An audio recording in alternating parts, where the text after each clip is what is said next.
What's going on, Planet S.O.N family? It's your main man, JD. Thank you for tuning in. Hit that subscribe button for me. This is Drinks with JD.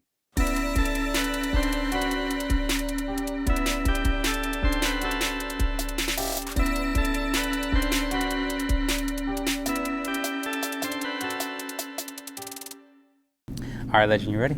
I'm ready. All right. My main man, MTO. What's up, my brother? What's up? Thank you so much for being here. I truly appreciate it. You know, this interview has been one that I had on the list. I've been a fan for a long time. So thank you. Since it's our first time sitting down together, can you please introduce yourself to the Planet S.O.N audience? Can you please let them know who you are, where you're from, and what you do? Perfect. First of all, thank you for having me here, guys. Thank you. I appreciate the love. And my stage name is MTO now. For those that don't know who I am, I'm originally from San Diego, here in National City, California. I was raised here in National City, California all my life. And I've been doing music for about 23 years now. Okay, that's what I'm talking about. Yeah. Okay. So right now you mentioned how you were also raised in National City, right? Correct. And that's a city within our county of San Diego, right? Can you describe that for us of how it was growing up in National City? Oh man, it was really tough, you know. National City back in the days in the early '90s, it was just it was popping right here, you know, with cruising down Highland Yes. I attended the Boys and Girls Club of National City here. I played soccer all my life there since I was a kid. You know, but just growing up here in the city they call Nasty, you know, it was really tough, but it was a huge blessing. Yes. You know, to have my parents come down from Mexico and pick and choose this beautiful city to you call home, you know. That's what I'm talking about. But yeah, you know, I lost a lot of friends to the street violence, and you know, but you know, it just made me see, you know, that you know you could overcome and you you can get out the hood, you know. You can't take the hood out the homeboy, but you can. I forgot how to go. Well, at least there's some different understanding, you know, of like getting that perspective to today of what you worked through to get out of that. So that's what I'm talking about. It was tough. No doubt. And you know, everybody's dream is to get out the hood, right? That's right. I mean, for me, it was more like, you know, I wanna, you know, just kind of like not leave the hood, but I kind of wanted to get my family out the struggle. That's what it is. Well, we see it through your growth and everything. No doubt. Yeah. Well, I guess let's take it back a little bit, just so we get to know you a little bit better. All right. What schools did you attend while living in National City? So my first school, believe it or not, when we got to San Diego from Tijuana, I attended Balboa, which is here in Shelton. Okay. So I attended Balboa, and then from there we moved to Plaza Boulevard, and I attended Palmer Way Elementary School, right there on Plaza Boulevard. And then after that, I went to Granger. I was at Griffin Junior High, and then I became a Sweetwater Red Devil. There you go, the Red Devils. For my alumni, So Sweetwater High School. Class of '97. There you go. So I'm old, man. That's what I'm talking about. Hey, wise, right? Yeah. Wise. We say wise, right? Correct. Yeah. No doubt. Yeah. Okay. Well, you mentioned right now how your parents are from Mexico, right? Correct. Where originally are they from in Mexico, and also, do you sometimes go visit? Yeah. You know, my mom was born in Obregón, Sonora. And then my dad was born in Jalisco, in Guadalajara, Jalisco. Oh, wow. My dad passed away 10 years ago of cancer. Yes. And, you know, I used to go back every week. I'm in Tijuana, you know, because that's where I was, you know, raised, you know, like as a kid, as a child. My oldest brother and myself, we were born in Tijuana. Okay. And so, yeah, it's amazing now. We go back all the time. No doubt. That's what I'm talking about. Yeah. Okay. Now, besides the music, right, and business, right, as a kid, what else were you interested in? Soccer. Oh, I was a big soccer fanatic. Yes. As a kid, you know, my dad, like I said, he put us in the Boys and Girls Club of National City at an early age, and we played soccer all our lives. You know, me and my oldest brother, pretty much we played soccer. And I actually, I was, you know, like in high school, Sweetwater. I played high school. We won the first CIF banner in the school's history in 1997. Yes. For Sweetwater, and that was amazing. I went off to play professional soccer with the San Diego Gauchos in 2002. That's amazing. Yeah. Wow, that's and talking amazing. about that, Yeah. you know, like I was just telling you earlier, like, you know, how we did the draft here in this place where we're at right now. Yes. Yeah, this banquet hall was a beautiful feeling. I brought my dad here, and Wow. you know, they did the draft, and yeah, it was just an amazing feeling. Looking back, how does it feel? Oh man, it just brought back, like, you know, that emotion, like, you know, like, wow, you know, walking in with my dad and you know, presenting me to the squad, to the new soccer team. Yes. The new professional soccer team in San Diego. Yes. Which was the San Diego Gauchos, you know. Wow. So that's yeah, amazing. it's an amazing feeling to be here. That's amazing. Okay. Yeah. Now, why rap? Why hip hop specifically? Why did you want to go into the genre? You know what? As a kid, during my junior years, you know, like in high school, I used to write a lot of poetry. I used to, you know, do the love poetry to the girls, you know, would you date me? Not stuff like that, but you know, I would write a little poetry here and there, and I always loved listening to Aztec Tribe. In 91, 92, I used to love listening to Daygo Town and Lighter Shade of Brown from IE. Of course. And then Proper Dose. So that genre is like what kind of like, I don't know, it brought me to it, you know. So from poetry, I was like, you know what, I think I can, you know, write some music, you know, compose some music. And that's exactly what I did. I started writing more poetry, and yeah, that's why I chose that genre, like the love ballads and the rap. Yeah, of course. The Chicano rap. Of course. Yeah. Right now, you were mentioning how, let's say, your father was here during your athletic journey. You know, was he encouraging when you made that transition into music? Oh yeah. My parents have always been so supportive of anything that I set my mind to, and yeah, my dad supported me. I remember one time when I was looking to buy studio equipment. Yes. And my dad, he's like, you know what? How much you need? And he gave me a little loan, and I bought to record the Pro Tools and all that stuff. Yes. So yeah, they were always supportive. My dad was amazing. super supportive of what I wanted to do. Wow, that's amazing. That's amazing. That's awesome that you had that support overall. Now, what does it mean to you to be a music artist from National City? Man, it means a lot, you know, especially because it comes with a lot of responsibility. Yes. It comes with a lot of jealousy, but it comes with a lot of responsibility of remembering where you come from and always keeping your head up and trying to get these youth, the young ones, to, hey, you know what, follow a different path instead of gangs and drugs and violence, you know? Yes. So, like I said, it's a big responsibility, but I love doing it, you know? I mean, you know, a lot of people are not going to like it, you know? But you can't just please the world, you know? So I do it because I want to help kids out. That's what I'm talking about. Okay. Now, the act of making music, right? Is that more enjoyable than the response you get from the audience? Wow, can you repeat it? Yeah. I guess when you make music, right? What's more enjoyable, when you're making the music, or when you see and you hear and you see how the audience reacts to your music? Well, I think both. You know, because like I enjoy working with my team. You know, creating and composing the music. But then you get that satisfaction when you see the fans, and when you hear the fans yelling your music, or knowing the words to every song, and it's like, wow, like how do you know that? You know, we're in Japan, and they knew the songs and they were singing along. I was like, wow, that's amazing. You know, they you know, like they learned the songs. So I think it's both. They're both amazing. Okay. Now, from your experience, right, from decades of making music, right, can you share the difference between the business format from back in the day to today with YouTube and streaming? Can you just compare the difference? Everything's changed so much, you know. In the early 2000s, you had to pump your trunk and you know, go get some CDs, make some CDs, and do the you know, the guerrilla marketing and go on the street and sell your albums at Price Breakers or the Santa Fe Spring Swami in Los Angeles.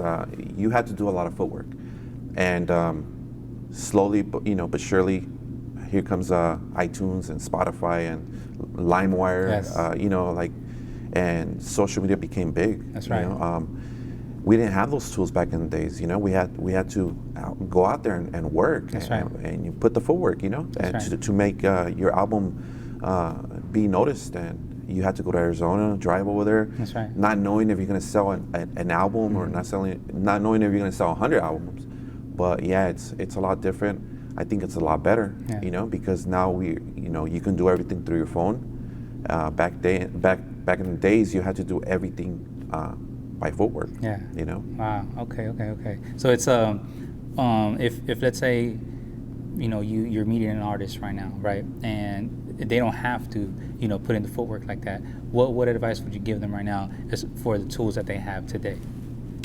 I would always tell them, hey, you know what? Go back to the old strategy, because if you're not a hustler, that's right. If you're just waiting for your check to come in, it's not gonna happen. You know, you got to be out there. You gotta, you know, every single day you got to be posting. You got to keep promoting yourself. You know, and be out there and doing shows. And even if you start doing shows for free, you know, like do the marketing. You know, go out there and do social networking. You know, with other artists. That makes a lot of sense. Yeah, you know, feature young artists. You know, upcoming artists, and just do it like that. I would tell them just go back to the same formula where I started. You know, because it works, and it's been working a lot now. That's right. Yeah. Okay. Now, why the name MTO, and where did the idea come from?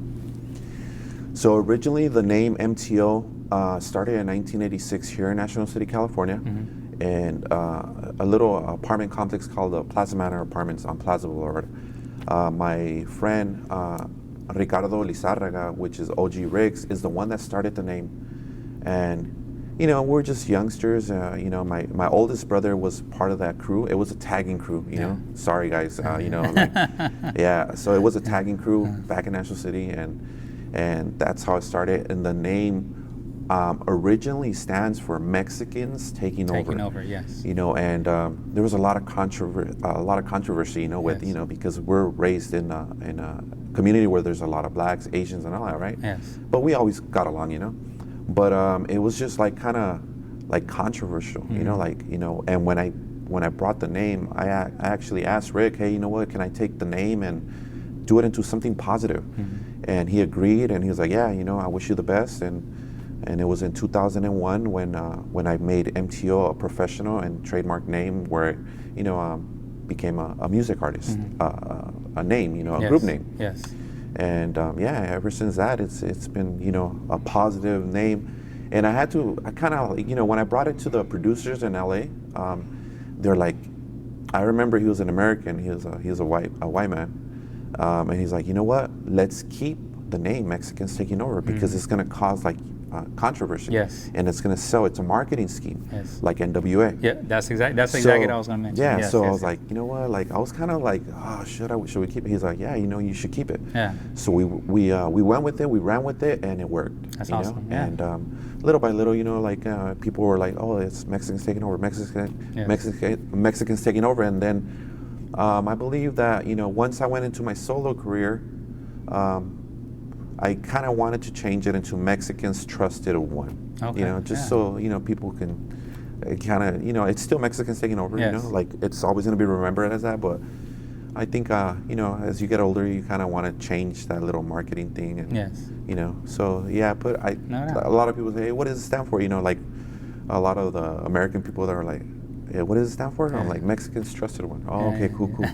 You know, I don't want to say Mexicans Taking Over. They're like, what the heck? Yeah. You know, so with everything that happens in this country, I don't want to bring up controversial issues. No. Times has changed, so yeah. I understand. Now, on the MTO album, Never Seen Us Coming, right? You had a roster of different artists that included OG Spanish Fly, right? Now, was the idea to keep them as the original roster, or was the idea to rotate different artists within MTO? It was pretty much to feature these artists that you know, that first of all, OG Spanish Fly is the one that kind of got me connected in LA. You know, he's like, you know, because I knocked on doors here in San Diego. You know, I knocked on many doors, and nobody wanted to give us an opportunity.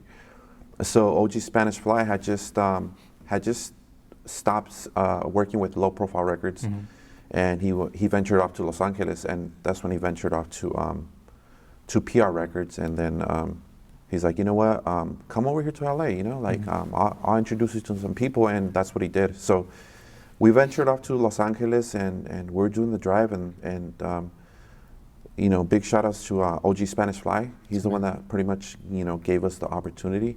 So it's because of him that we got in the door, you know, because it's hard in the music business, you know, when you're knocking on doors, nobody wants to help you, you know. It was more to feature the artists that were around us, you know, and give us that extra fan base, because they had a big fan base, you know. OG Spanish Fly was huge back in the years. Of course. So I think we use that as a you know, as a fan base, you know, awesome. to get more fans. And that's awesome that at least you know how he helped you, you know, how he opened those doors for you, and that's very commendable, and hey, it's amazing because, you know, anybody who's willing to help you out, you know, you can at least appreciate that person, because I mean, hey, you know, I'm pretty sure you compare that to the doors that weren't open on purpose because people refused to help. So shout out to OG Spanish Live. Oh yeah, man. Thank you, Chris, man. Appreciate that. Now, also on that initial album, there's OG S.O.N. Right? Can you speak about that name? Yeah, so you know, like so MTO was a group, and it was considered myself, OG Sense, and that was my tagging crew. Okay. You know, that was my tagging crew name. And I was a sensitive guy in high school. Like I said, you know, I used to write poetry. And, you know, so I cut sensitive into half, and I was like, you know, OG Sense. So Sense One.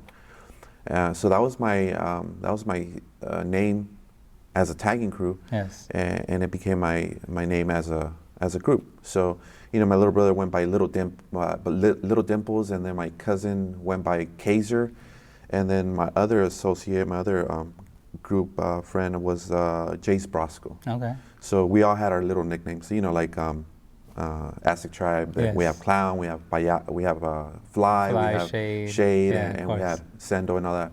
Kind of like that. You know. So that was my tagging name, and I just ran with it. You know. Well, it's awesome how overall it transitioned to the MTO. That's pretty awesome. Yeah, because eventually, you know, like when I went on a single career, on a single path, I had to just keep the name, you know, because I'm the one that started it. So I mean, hey, I had to keep it. So no doubt. And it worked, you know. It worked. So. No doubt. Okay, so on your album, Follow Your Dreams, right? You open up the project with the title track, right? And on that song, you have a Japanese artist, right? You feature a Japanese artist, and all throughout the record, there's Japanese artists, you know, singing or rapping. How did that come about?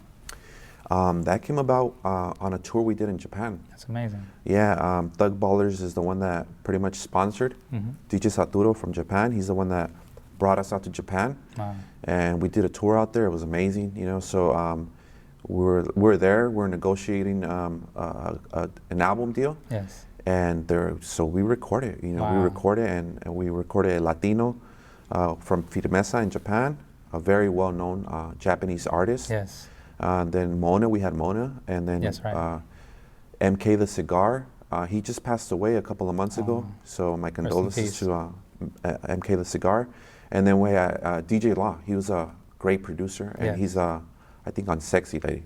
So we incorporated the Japanese culture with the Chicano Mexican culture. And it was amazing. It's the experience was amazing in Japan. The awesome thing right now is to also see, well, online as well, how people could look this up, where like the Chicano culture is also embedded in Japan. So they have the lowriders, they have that's the pretty tattoos, cool. Everything. And they're like us. They're workaholics. You know, us Chicanos, us Mexicans, we're hard workers.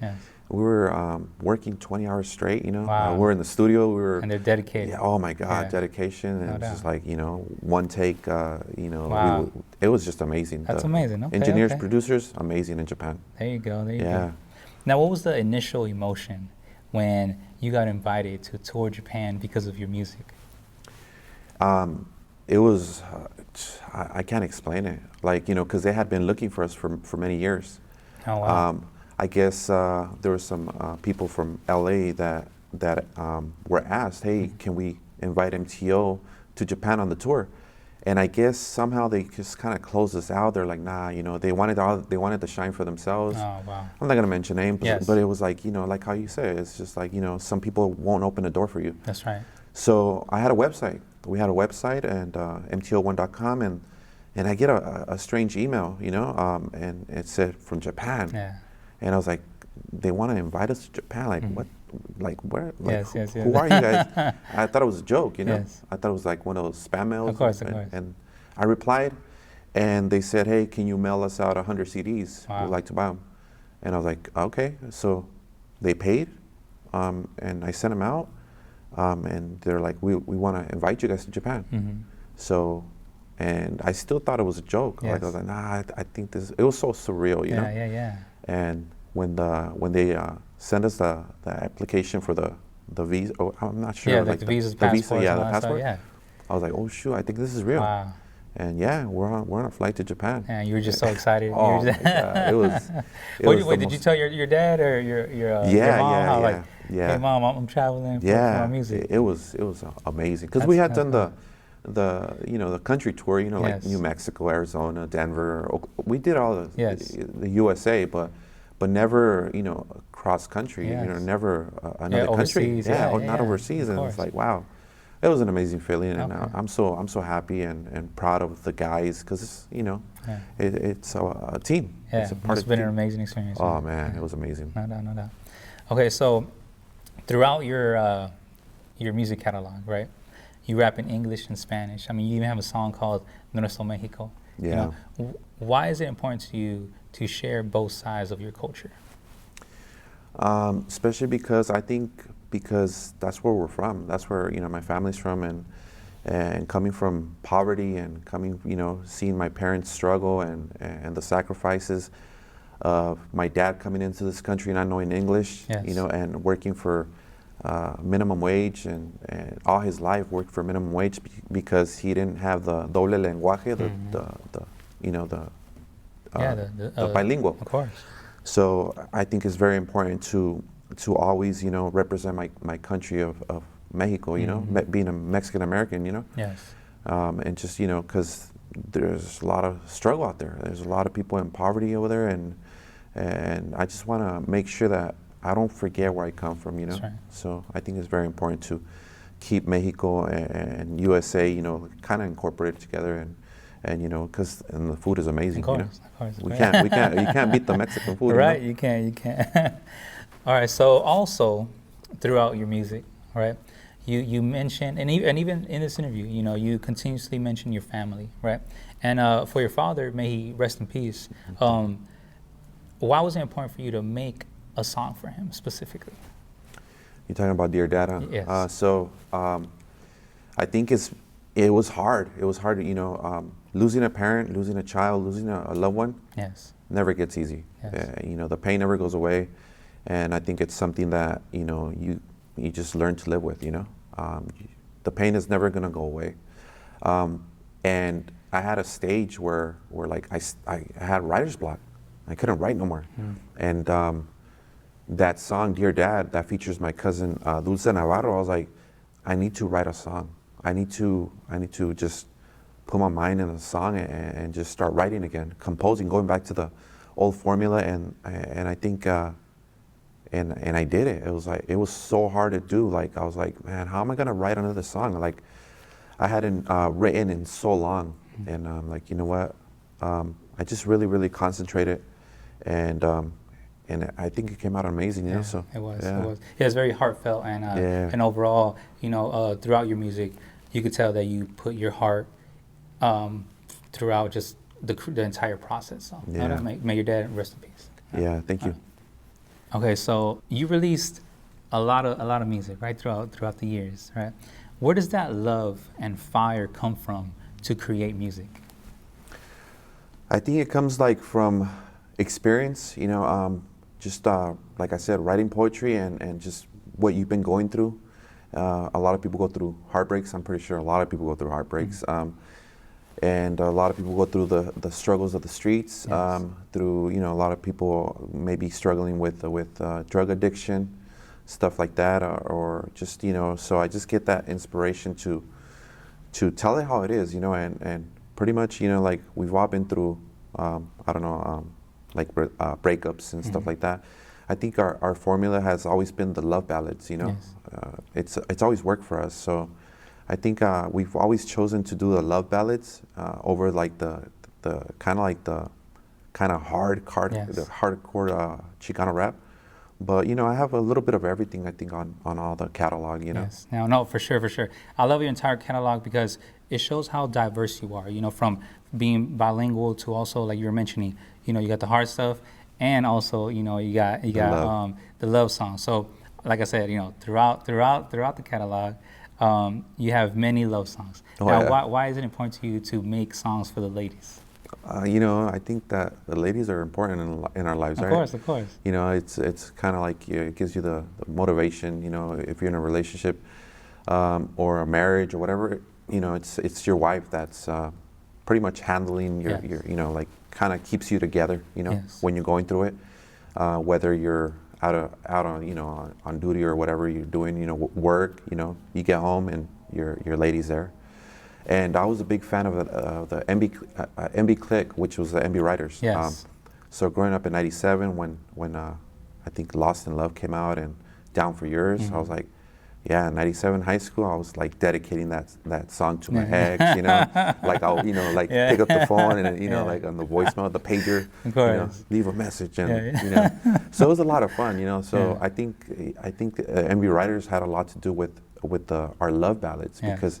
I was like, you know, they were from Arizona, you know, MC Magic and the guys are from Arizona, and I was like, nobody's knocking them down from California, you know. So I was like, you know what, I think we're gonna do a lot of love ballads, there you go. And it worked for us, you know. And I think that's what we're known more for, the love ballads, you know.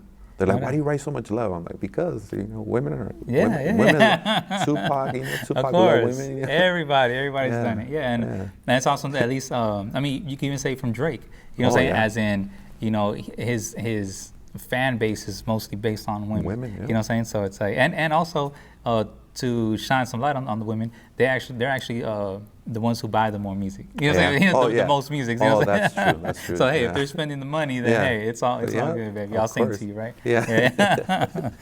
All right. So also another topic that you continue to mention, right, on your records.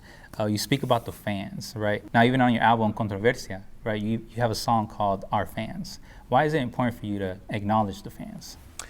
Because I think it's without the fans, we're nobody. You know, I think without the fans, since like you know, like you said, I think you mentioned, you know, they're the ones that buy the music. They're the ones that support you. So, any music artist without a fan out there, you're pretty much nobody. So you know. And you got to always remember that, you know, never turn down a picture, never turn down an autograph. That's right. No matter who you are, you know. And I've seen a lot of artists, a lot of well-known artists, where like there's a little kid trying to get an autograph, and they just kind of like shine them off, and it's like, you know, I'm like, wow, you know, just coming from poverty and coming from the streets, and then becoming successful and becoming, you know, a well-known name. You got to show love to your fans, you know. I really like something that Baby Bash always posts. He always posts about his fans as well. He never declines a picture, never declines you know, an autograph. So you know, you look into those artists too. You know, I look into artists like Baby Bash, and Frankie J, and Little Rob, and they never decline a picture. You know, they'll wait until the last fan is standing in line to give them that autograph or that picture. You know, and that's it's the most important thing. Of course, having fans, especially those are the people who support you. You know, they make your career in the industry. So no doubt. Well, respect to you for doing that. Yeah, I mean, it's important. Of course. And shout out to the fans, right? Oh, shout out to of course, fans, man. Right? All over the world. Right. Thank you. So you hang out and you're around many different legends, right? From Little Rob, Frankie J, Aztec Tribe, right? Who's your dream feature? You know what? I would say Little Rob. You know? Wow. You know, I would say Little Rob. I think you know, like since I grew up listening to him. As a little kid, you know, I love the Aztec Tribe. You know, obviously I work with them. You know, I manage their new catalog. I think Little Rob will be a feature that I think I've wanted for many years. Have you ever mentioned it to him? You know what? I don't know. It's just you know, since he's a friend, I'm like, you know, I don't know how to kind of like, you know, mention it. Yes. Hey, can you just jump on my track? Yeah, yeah, I don't cool. know. He's a busy guy. For sure. I really, I love the friendship we have. Yeah, So. well, it'll be amazing to see you Oh guys on the yeah, record. So that'll be hopefully amazing. he'll see this, so at least Oh he'll yeah. know, later on, please, have this, Yeah. song Yeah. happen, right? Yeah. That'd No be doubt, no dope. doubt, right? Now, looking back at your journey through music, can you say that you enjoyed the ride? It was a roller coaster. Yeah. If you're talking about a ride where like a nice ride, it's been a roller coaster. We've had our ups and downs, Yeah. but have I enjoyed the ride? I believe so. I Okay. believe I love the what's it called, a challenge. Yes. I love the challenges. Taking on a project and completing it. Yes. Yeah, I'm the type of guy that will not leave home until I finish the project, or just finish my job, Yeah. If there's a task to be done, I want to complete it, I like to keep my word, and I think it's been a beautiful ride, a lot of sacrifices away from my kids, and I think that's the most important thing, like when you're a parent, it's like, man, it took me away from my kids so long, my oldest, like I wasn't even around for their life, their early age, because I was always out on tour and in studios, and so it's been a kind of like a roller coaster, But at the end, I'm smiling, I'm loving it. No doubt. Yeah. Now, as a father, who also acknowledges, time away from a small child, and also as a man, do you think that you've healed that relationship with your children, as in like, look, daddy's back, and I apologize for not being there in the early stages? Yeah, but what's hard is that you can't replace time. Of course. Like I can't replace the times where I was out on tour, and I think that they've understood. Over the years, they're like, you know what, our dad had to work, Yes. to provide for us and put food on the table and clothes on the back. But it's something that's hard as a parent. It's like, man, you never want to leave your kids, Of course. and when you're out there on tour, you're away from the house for a month, 2 months straight, and it's like, man, it's really sad, And I think they finally understood, hey, you know what, he did it for us, Yeah. And I leave this legacy for them. I leave course. this catalog, so when I'm gone, they take over the catalog, and of course they make their royalty money, Yes, no doubt. That's amazing. That's amazing. Yeah. Now, as a music artist, right, and also someone who just creates art, sometimes we dive into our emotion, or our current emotion, to create the art, right? Mm-hmm. And someone who writes, right, who writes his music. I'm assuming, right, because I remember how I was just mentioning how your music is just you put all your emotions in it, and you could just tell. Now, there's certain moments in life when we have, let's say, a certain emotion, right, tied up to whether if it's a certain ex, whether if it's a certain person, or maybe from like, we're talking about all emotions: anger, love, hate, happiness. Mm-hmm. And obviously, as time goes by, time heals wounds, and you don't feel like that anymore, right? Mm-hmm. But that song, that art still exists, Yeah. right? Now, are there songs out there that you made that you don't like to perform now because you don't want to feel and relive that emotion? You know what? There is a song. It's called Rockstar Rap, and yeah, it's I was married, divorced, and that song, I think, like a lot of the fans like it, and when they've asked for me to perform it, they asked for it in Japan, and I was like, oh, I'm gonna get this. I don't want to do the song. I don't want to do the song. They gave us a list, and it just brings back a little bit of memories, but we ended in good terms, me and my ex-wife, we still talk, we're good friends, and yeah, but when you're on stage, you're like, you're rapping the song, and you're like, oh, the long nights, the long fights with my wife, so it brings you back when you're married. But like I said, I think that's the one that kind of like brings back memories. Yes. And kind of the one that I wrote for my ex-wife. Okay. So I kind of don't like to perform it, Yeah, but yeah. like I said, we're still friends and we still talk. So. Well, that's and overall, it paints a picture of what artists have to go through and how artists create. You know what I'm saying? Like no matter what it is, whether if you're a painter, you know, or you do music, no matter what you do as art, you know, it gives us a perspective of where that artist was in life, and you can even see it through, like, let's say the Van Gogh paintings, or you know, from like the Blue Era period, you know, all that stuff. But yeah, that's awesome how we can at least see it there. But it's cool that you've grown out of it. So now, how has the rise of Calmex Music Group felt since you've seen it, or since you had the initial idea? Like, since you had the initial idea and you've seen it rise where it is now, how does that feel overall to just look back and see the growth?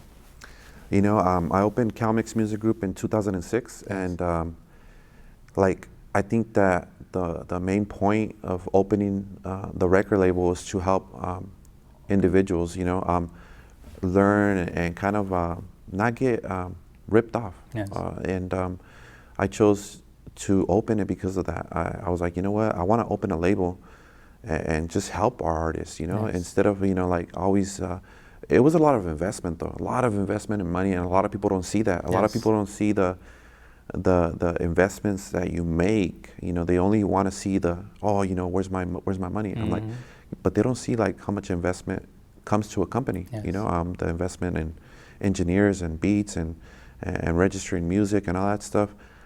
It's been like a rise to, you know, from the bottom, and you know, we had a little fallout. I was like, you know what, I'm probably gonna just end it. There was a time where somebody offered me some big money for the label, and I turned it down. And this was just recently. I was like, you know what, maybe I'm gonna just take the money and run. And I decided to stick around, and I said, no, I'm gonna keep lifting the label. And yeah, it's been ups and downs, you know. You know, the rise to the top, it's hard, you know. I now see why a lot of artists don't want to help, you know, or open a label, because it's like so much investment and not enough appreciation, you know, that goes behind all the investments. They only want to see the downfall. They don't think, oh, you know, well, he invested into my music, into my graphics, into my production, into my mixing and mastering. So they only see like a money sign, but they don't see what's behind the label. You know, it's a lot of investment, and that's what I want a lot of people to understand. It's not just like, you know, you're signing to a label and all of a sudden there's not, you know, sign-in bonus where they give you a $200,000 check and you got to pay all that back. You know, like with our label, it's I've always invested into the product, into the artist. So I work my deals pretty nice. You know, like if it's a 50-50 deal, it's pretty obvious. You know, like if always read what you're gonna sign. You know, a lot of people were like, oh, you know, well, I didn't sign for this. I'm like, you know what, everything I do it on contract. You know, you got to do it on contract. I think that's important. You know, my dad always used to say, you know, el papelito habla, which means if there's no signature, you know, there's no documentation, right? That's right. So nowadays you can't do a handshake. You know, you gotta sign contracts. So yeah, the rise to where we're at now is like, it's been tough. You know, a lot of people wanted to try to bring it down, and I was like, nah. You know, it's like I'm not gonna allow that to happen. I just want to, you know, I'm a positive guy. I want everybody to succeed. But yeah, it's been a tough climb. It's been a really tough climb.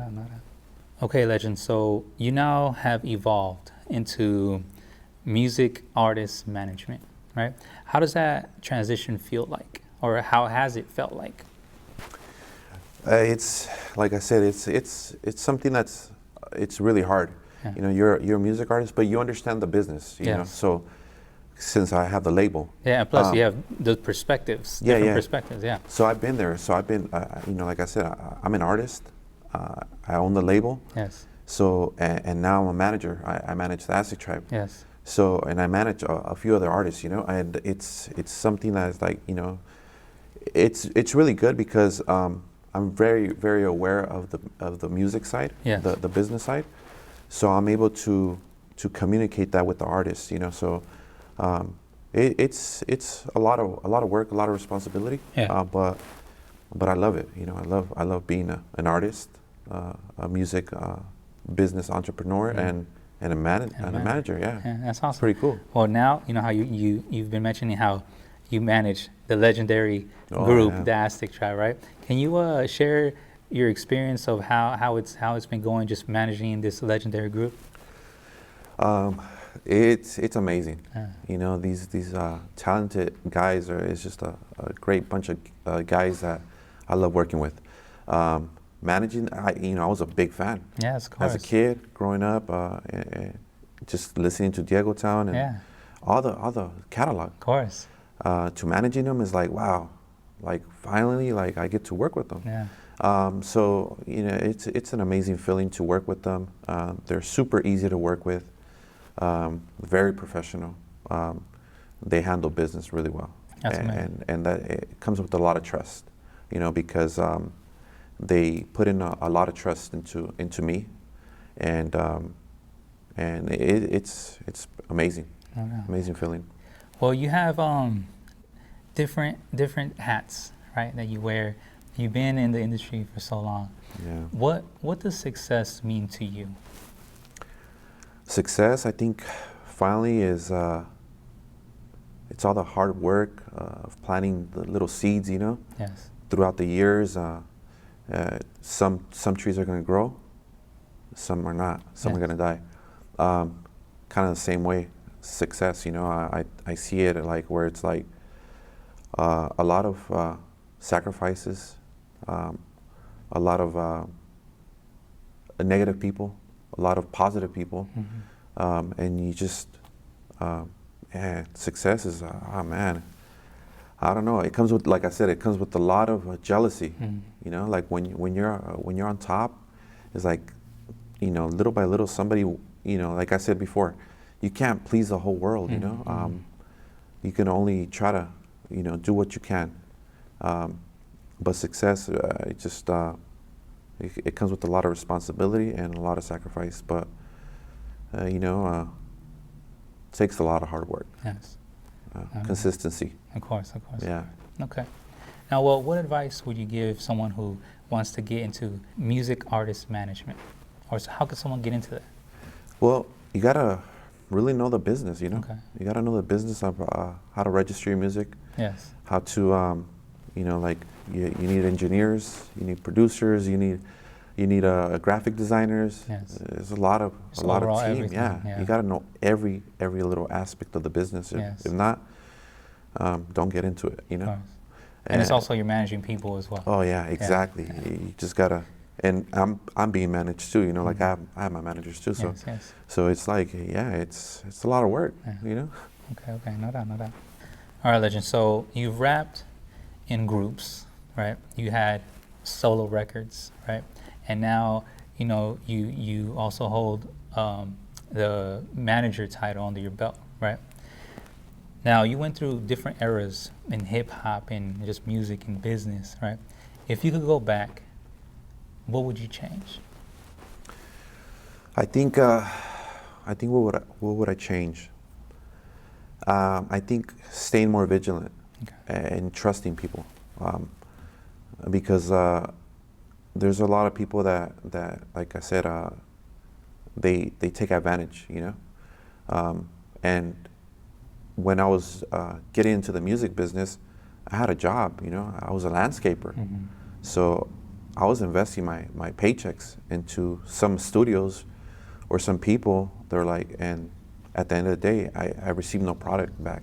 Wow. So just staying vigilant. I would have been a little bit smarter. And then, I mean, of course, I didn't have a lawyer or anything like that, you know, I'm barely starting out.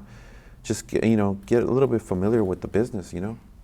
But you're gonna learn from your mistakes, and I think that's something that I would change is staying more vigilant, you know, being more aware of people and you know how they act, and you know, because a lot of people are kind of bad business people, you know. Yes. Okay. Yeah. No. Hey, that's great advice from experience. So no doubt. Okay. Now let's talk about your next project, right? Now you're claiming it's your last album, right? Now is there pressure to create a masterpiece? Yeah, there's a lot of pressure, Yeah. because I've been away from the game for, I think we'd say 5 years now. I haven't dropped. The last album that I dropped was a dual disc. It was a double disc, and it was titled Life and Love. Yes. Which had like 20 tracks, and it was kind of like a little bit of my background on the catalog. There's a couple of new songs, but it wasn't like a full new project. So this one is very, very, I think it's very personal to me. I think I have to leave this music, I think with a bang. So a lot of pressure by my partners and my managers. Is like, man, you got it, and they're on top of me. They're every single day. They're texting me, hey, are you in the studio? Yeah. My partner Hank Figs, he's always like, hey, I made a new beat. Yeah. Come to the studio. So there's a lot of pressure because I think I want to leave and the title of the album is titled Legacy. Oh wow. So I want to leave a legacy, and I think it's important that I do a great masterpiece, like you said, leave a great masterpiece, and I'm trying to drop 10 tracks at least, hopefully get a little bit more, but that's my goal, to drop 10 new tracks, Yes. Now, what can we expect? Can we expect certain features? Can we expect the love ballads, the hardcore MTO? Yeah, I'm bringing a lot of youngsters in there. Wow. A lot of young ones that are coming into the game. Yes. I have Art Keys on the talk box, the Yamaha DX100. I have a girl by the name of Selena. Yes. She's really, really amazing. Jorge G. There you go. Jorge G's gonna be on. Yeah, Jorge G's gonna be on my album. I got my partner Hank Figs. Who else? I got my cousin Dulce Navarro. I got production by DJ Saturo from Japan. Yes. He sent me a that's amazing. So that's cool that you still connect. Yeah, and I'm going back to the from the start. Like I'm bringing my old crew back. You know? I'm going with the same graphic designers from back in the days, 45 Graphics, which is Josue Munoz, the one that started doing my graphics for my album covers. I have Ruben Avila as well, working on some stuff, and then I think with this album, I'm taking it back to my beginnings, Yes. So, and then I have a track called One Chance, and in the first album, which has Never Seen Us Coming, I have another track called One Chance Remix on this one. Wow. So I'm bringing the old school crew back. That's so cool. Yeah. With some new players in the game, Yes. Like I said, Art Keys on the talk box, and hopefully I get that little raw feature. Yeah, that'll be amazing. That'll be amazing. Yeah, we got to see that happen. that'll be amazing. Right. What about videos? What can we expect? Videos, we're trying to work on some videos, maybe like 2 or 3 videos. Towards Visuals, he did an amazing photo shoot for me for this album. Yes. And man, did amazing shots. Can't wait for everybody to see the cover. That's amazing. Okay, so when is it releasing? I'm thinking by my birthday, November 5th. November 5th. Yeah, November 5th. So a couple of months so from this now. year, we're gonna get the MTO album. The final one. Yeah. Yeah. And my boy Ruben Avila is like, "Is this your final one? Is this your final one?" I'm like, "Yeah, this is gonna be the final one." Yeah. He always saying, "You're always saying that's your final one." Now, respect to you, because I mean, even the greats have done it, from Jigga to just so many people have said, you know what, this is my last one. Yeah. And then all of a sudden, I mean, since Jay-Z dropped that Black album back in 2003 to today, he's dropped so many, even from, collaborations with Kanye and Beyonce, but hopefully, well, as a fan, hopefully it's not your last album. And, but hey, let's just leave it at this one. And then we'll go from there. I can't wait to, all of a sudden MTO changes his mind and boom, we get another one. So that'll be amazing, right? No doubt. All right, legend. So I have a segment on Drinks with JD, right? And it's called "What Would You Bring?"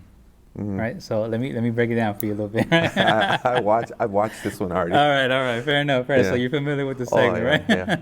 All right. Well, let me break it down for the audience, I guess. So Planet S.O.N.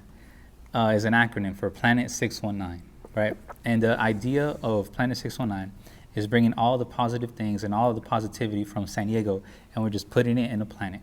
Right, and that's what Planet 619 is, right?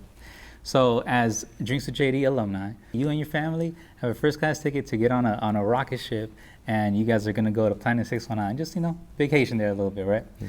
However, there's a catch. The catch is you can only bring one thing from San Diego, and that one thing has to positively affect everyone else on the planet, all right? So, what would you bring? You know what? Like, I thought about this one, Yeah. and honestly, Jorge G, man, he had it, and I would have to agree with him. Okay. Chicano Park. There you go. Chicano Park Day. Yeah. Like, honestly, like, I'm like, wow, yeah. Like, he just answered everything because, like he said, you have the lowriders. Yes. You have the cultura. You have the food. Yes. So yeah, a Chicano Park Day. Like, even though I'm from National City, California, Chicano Park Day. Like, that's what I would bring. Because everything's there. No, and that's so amazing because it's like 3 in 1. Yeah, because it's like you have it all. You have it all. You have the culture, the atmosphere. It's a family place. Yeah. It's always celebrated on a sunny day. Yep. And it's like I'm pretty sure everybody on Planet 619 would truly enjoy just attending Chicano Park Day. Right. So Jorge, you got it on the. There you go. It's been the best answer, I think. No. Well, shout out to Jorge G. Yeah. Yep. I would bring that. No doubt. Okay. Now, after it's all said and done, right? How do you want to be remembered? I want to be remembered by that guy that grew up in National City in poverty. Mm-hmm. Be remembered, started from the bottom, now we're here. Yeah, hey, you know what, it's true. I started from the bottom and you worked the way up. Eating frijoles y arroz y tortillas de maíz todos los días. Every day we're eating the same thing. So just want to be, I want to leave a legacy. I want to leave that legacy, for my kids and for the fans. And I just want to be remembered by, as that guy that always took on the challenge, always helped others, helped the community in any way possible that I could have. And I think that's how I want to be remembered. No, that's what I'm talking about. Okay. Now, there's little MTOs out there, right, who look up to you and want to be a businessman, want to be a music artist, manager, and even a music artist. Mm-hmm. What advice would you give them? Always follow your dreams. There you go. Follow your dreams. Don't let nobody tell you that you can't do it. They closed the doors on me. Yes. They told me, you're not good. You're not good enough. I just kept going. I kept knocking. I kept trying. I kept, getting better at my skills and at my writing and my composing. And don't let nobody tell you that you can't do it. Just set your mind to it. There's going to be a lot of obstacles along. There's going to be a lot of detours. Take the detours, make a U-turn, start again. If you find yourself in a cul-de-sac, find another way to get there. You'll get there. Give that. That's the best advice I can give them. Okay. Now, for people who want to collab with you, work with you in any way, or let's just say people are watching this, they just became a fan. Mm-hmm. How can they contact you, and where can they reach you as far as your social media and just everywhere that you have your music? On Instagram, you could get at me at the Real MTO. Okay. On Facebook, MTO. Spotify, you can just search MTO. Okay. And I love helping people. If you email me, I'm super, super humble. I try to reply. Yes. Even though it takes a while. Sometimes I don't see the messages because they're in the hidden box. Yes. But I tend to get back to everybody. So if you want to collab, if you want to search me up, The Real MTO on Instagram and MTO everywhere else. Okay, no doubt. Yeah. Now, before we end this, do you have any shout-outs? Oh, yeah. Special shout-outs to my kids, my daughter, my oldest daughter, Angelina, my son, Marcos, my little baby, Mia, my team, Calmex Music Group, my partner, Hank Figs. And like I said, I took it back to the old school. I got Josue Munoz. Mm-hmm. Thank you to Josue Munoz. My music managers, Ricardo Orozco. He's an Army veteran. Miguel Guerrero from Arizona. Those are my two music managers. My marketing manager, Valerie Montañez. Everybody that's part of the team, Jorge G. My boy Little Rob.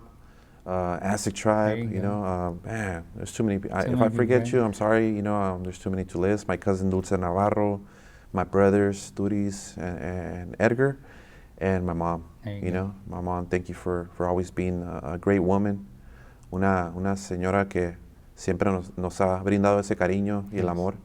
You know, she's never abandoned me or my family.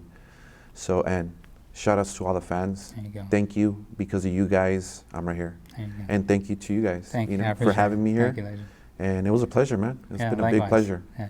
You know? Well, Legend, thank you so much for being here. It's been dope. I truly appreciate you. Thank you for your time.